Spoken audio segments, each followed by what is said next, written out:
Digital twin ఫ్యూచర్లో emerge అయ్యే పెద్ద టెక్నాలజీస్లో డిజిటల్ ట్విన్ టెక్నాలజీ ఒకటి. సింపుల్గా అర్థమయ్యేలా డిజిటల్ ట్విన్ అంటే ఏంటంటే, డిజిటల్ ట్విన్ అనేది virtual model of a physical object. అంటే ఫర్ ఎగ్జాంపుల్ ఫ్యాక్టరీలో ఒక మెషిన్ పనిచేస్తుంది. ఆ మెషిన్ ఒక 3D మోడల్ రిప్రజెంటేషన్ అనేది ఒక స్క్రీన్ లో కనిపిస్తుంది. 3D model of the machine ఏదైతే ఉందో అది digital twin of the real machine. So ఆ డిజిటల్ ట్విన్ రియల్ టైమ్ లో ఆ మిషన్ కండిషన్ ఎలా ఉంది, ప్రెషర్ ఎలా ఉంది, షేక్ అవుతుందా, ఏ పార్ట్స్ నాన్న రీప్లేస్ చేయాలా అనేది ముందే తెలుస్తుంది దానివల్ల. సో ఇది డిజిటల్ ట్విన్ అంటే బేసిక్ గా. సో ఇలాగ డిజిటల్ ట్విన్స్ ని చాలా వాటిని చేయొచ్చు. ఒక ఫోన్ ని గానీ, ఒక కంప్యూటర్ ని గానీ, ఒక బిల్డింగ్ ని కూడా, అండ్ ఈవెన్ నానో టెక్నాలజీతో హ్యూమన్ ఆర్గన్స్ కూడా చేసే ఛాన్స్ ఉందేమో. బట్ అంత డీప్ గా వెళ్ళద్దు. కానీ డిజిటల్ ట్విన్ టెక్నాలజీ గురించి ఇన్ డెప్త్ లో తెలుసుకుందాం. Let's move in. So currently ఈ డిజిటల్ ట్విన్ సిస్టమ్స్లో అయితే 5 టెక్నాలజీస్ అయితే ఇన్వాల్వ్ అయి ఉన్నాయి. So internet of things. So internet of things అంటే రియల్ టైంలో డేటా కలెక్ట్ చేయడం కోసం ఇంటర్నెట్ ఆఫ్ థింగ్స్ని వాడతాం, లైక్ సెన్సార్స్ని.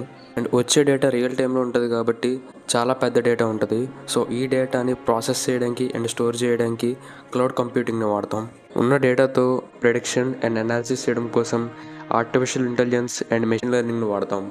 అండ్ విజువల్ రిప్రజెంటేషన్ అనేది చాలా అవసరం కాబట్టి 3D modelling or computer aided design use చేస్తాం.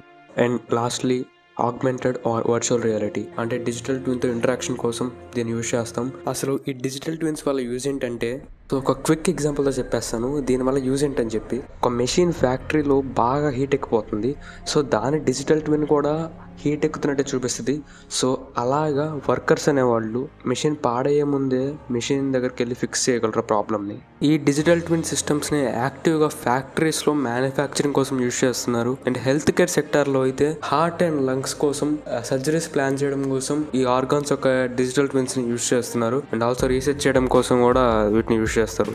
అండ్ ఏరోస్పేస్ ఆర్ రాకెట్స్ విషయానికి వస్తే నాసా డిజిటల్ ట్విన్స్ని స్పేస్ క్రాఫ్ట్ సిస్టమ్స్ని మానిటర్ చేయడం కోసం అండ్ స్టిమ్యులేట్ చేయడం కోసం అండ్ మిషన్ సినారియోస్ని స్టిమ్యులేట్ చేయడం కోసం యూజ్ చేస్తుంది. And SpaceX and Boeing digital twin మోడల్స్ని, రాకెట్ స్టేజెస్ని, రాకెట్ ఇంజిన్స్ని అండ్ రీఎంట్రీ డైనమిక్స్ స్టిమ్యులేట్ చేయడం కోసం డిజిటల్ ట్విన్ మోడల్స్ యూజ్ చేస్తారు. దీనివల్ల బెనిఫిట్ ఏంటంటే సేఫ్టీ అండ్ అనామలీస్ని ముందే డిటెక్ట్ చేస్తుంది అండ్ డిజైన్ ఇంప్రూవ్ చేస్తుంది. ప్రజెంట్ వరల్డ్లో డిజిటల్ ట్విన్స్ ఇలా యూజ్ చేయబడుతున్నాయి.